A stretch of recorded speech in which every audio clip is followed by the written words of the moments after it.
Good evening friends. आप देख रहे हैं इकोनॉमिक्स टॉक और आज हम देखेंगे long run equilibrium in perfect competition. तो लॉन्ग रन इक्विलिब्रियम हम बना लेते हैं। आप में से ज़्यादातर लोगों को पता होगा कि दीर्घकाल में सभी फर्में केवल सामान्य लाभ अर्जित करती हैं।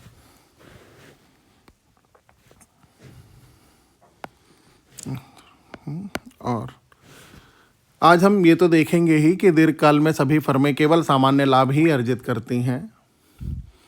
साथ ही हम ये भी समझेंगे कि क्यों केवल सामान्य लाभ ही अर्जित करती हैं या उस अवस्था तक फर्म पहुंचती कैसे हैं। और इसे समझने के लिए दो चीज़ें समझनी होंगी हमें। नंबर एक, सभी फर्मों का प्लांट साइज ऑप्टिमाइजेशन। दीर्घकाल में सभी फर्में अपने प्लांट साइज को ऑप्टिमाइज करेंगी। और दूसरा, फ्री एंट्री और एग्जिट।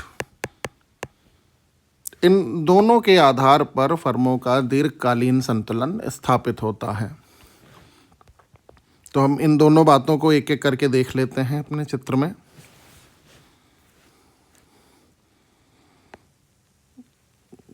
हम लेते हैं कि ये इंडस्ट्री की डिमांड सप्लाई के आधार पर ये P1 कीमत निर्धारित हुई है। इस P1 कीमत पर सभी फर्मों का AR बराबर MR है। और ये हमारी दीर्घकालीन औसत लागत यानी LAC।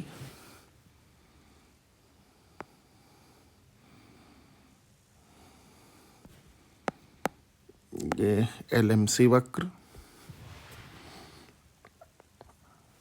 और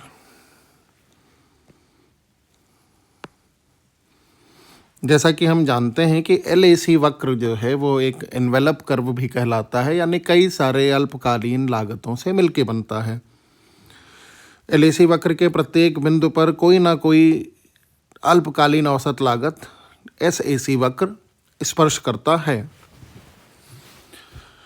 तो हम मान लेते हैं कि प्रारंभ में फर्म जो है वो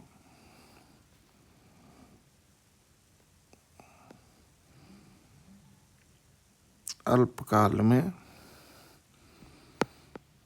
ऐसे किसी SAC वक्र पे रही होगी संतुलन में।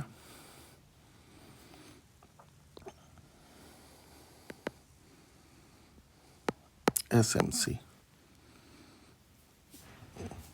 और तब वो कहीं यहाँ पर उत्पादन कर रही होगी अल्पकाल में। अल्पकाल में उसकी सीमांत लागत MR के जहाँ बराबर होगी इस E बिंदु पर उत्पादन कर रही होगी। लेकिन जब दीर्घकाल में वो फर्म ऑपरेट करती है तो वो देखती है कि अब दीर्घकाल में उसके पास ये स्वतंत्रता है कि वो बेस्ट ऑप्टिमाइज्ड प्लांट को सेलेक्ट कर ले और उत्पादन उसके हिसाब से करे। तो दीर्घकालीन संतुलन वहाँ होगा जहाँ LMC बराबर MR होगा, यानी कि इस जगह पे। ये बात फर्म को भी पता है दीर्घकाल में। और इसके आधार पर फर्म को उत्पादन करना चाहिए ये वाला। इसके हिसाब से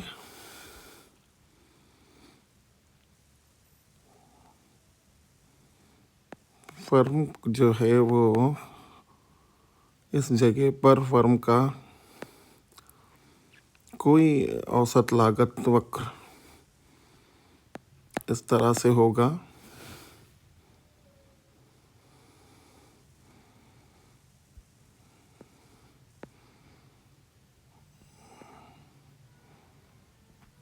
जो कि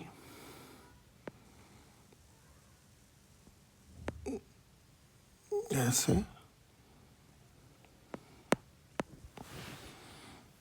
तो दीर्घकाल में फर्म अपने प्लांट जो SAC 1 से रिप्रेजेंट है इसको छोड़कर SAC 2 वाले प्लांट पे चली जाएगी।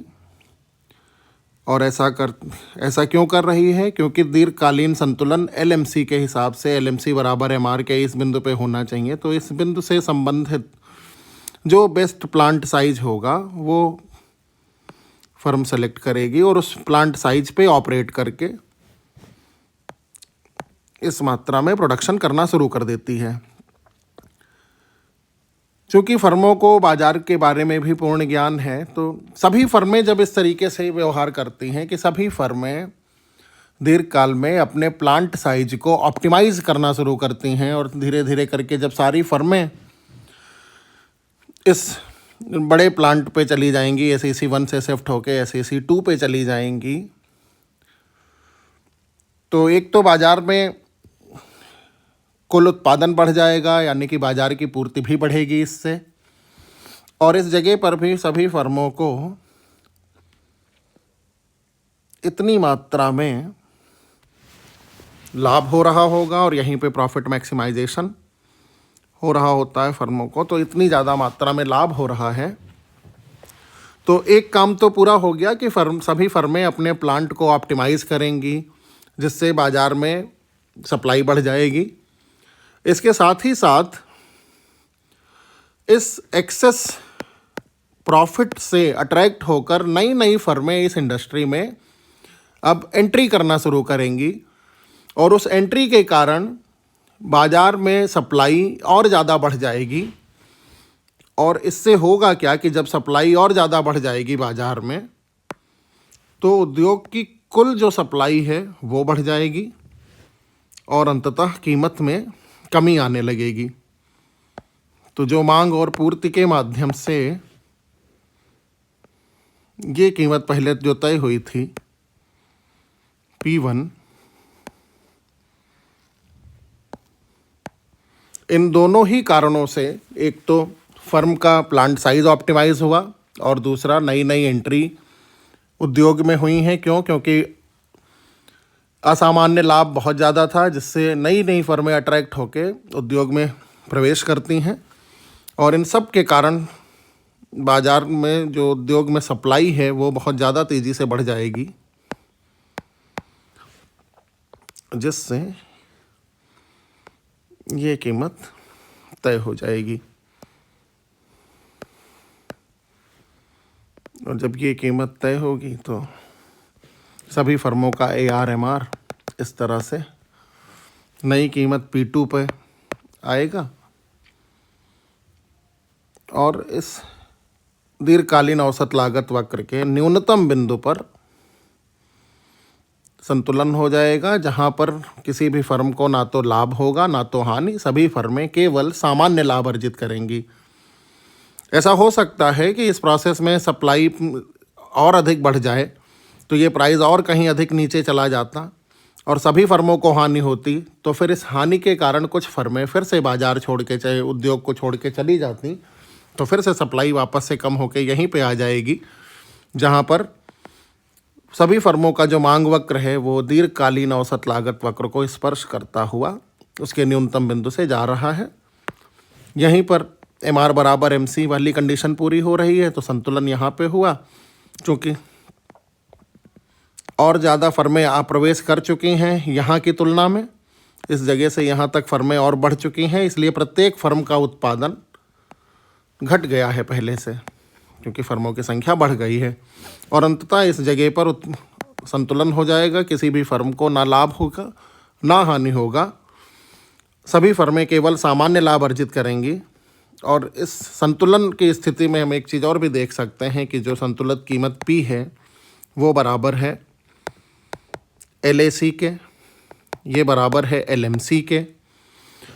और हम ये भी जानते हैं कि इस जगह पर भी जहाँ पर संतुलन हो रहा है, इस जगह पर भी कोई ना कोई अल्पकालीन औसत लागत वक्र होगा, जो इस दीर्घकालीन औसत लागत वक्र को इस जगह पर स्पर्श कर रहा होगा। इस तरीके से इसका SMC भी इसी तरीके से होगा। तो हर जगह कोई ना कोई SAC स्पर्श करता है। LAC के न्यूनतम बिंदु पर जो एसएसी स्पर्श करेगा वो भी अपने न्यूनतम बिंदु पे ही स्पर्श करेगा। तो एलएसी बराबर एलएमसी बराबर एसएसी बराबर एसएमसी बराबर एआर बराबर एमआर। तो दीर्घकालीन संतुलन में ये सारी चीज़ें बराबर होंगी। और ये हुआ किन कारणों से ऐसा? पहली चीज़ कि सभी फर्मों ने अपने प्लांट साइज को ऑप्टिमाइज़ किया और एब नॉर्मल प्रॉफिट से अट्रैक्ट होकर नई नई फर्में इस उद्योग में प्रवेश करती हैं, जिससे अंततः दीर्घकालीन संतुलन जो है फर्मों का वो केवल नॉर्मल प्रॉफिट में होता है। यही चीज़ अगर हम लॉस की कंडीशन से शुरू करते, अगर प्रारंभ में फर्मों को लॉस हो रहा होता, एलएसी इस तरीके से हुआ, एलएमसी अगर फर्मों को लॉस होगा इतनी मात्रा में तो कई सारी फर्में उद्योग छोड़ के जाने लगेंगी तो बाज़ार में सप्लाई कम होगी तो ये प्राइस ऊपर की ओर शिफ्ट होगा और ऐसा तब तक होता रहेगा जब तक फिर से प्राइस इस तरीके से ना आ जाए कि वो इस औसत लागत को न्यूनतम बिंदु पे स्पर्श कर ले। एआर वक्र ऊपर चला जाएगा और अंततः संतुलन फिर से यहीं पे, चूँकि फर्में चली जाएंगी तो सभी फर्मों का उत्पादन स्तर थोड़ा सा बढ़ जाएगा x1 से x2 और अंततः फिर से सभी फर्में केवल सामान्य लाभ अर्जित करेंगी। तो इस वीडियो में इतना ही। अगली क्लास में हम देखेंगे कि पूर्ण प्रतियोगी फर्मों के संतुलन पर यदि टैक्स लगाए जाते हैं, कौन कौन से दो प्रकार के टैक्स हो सकते हैं, लमसम टैक्स या स्पेसिफिक टैक्स। तो यदि ये टैक्स लगाए जा रहे हैं तो परफेक्ट कॉम्पिटिटिव फर्म के इक्विलिब्रियम पे क्या इफ़ेक्ट आएगा, ये हम नेक्स्ट क्लास में समझेंगे। आज की क्लास यहीं तक। धन्यवाद।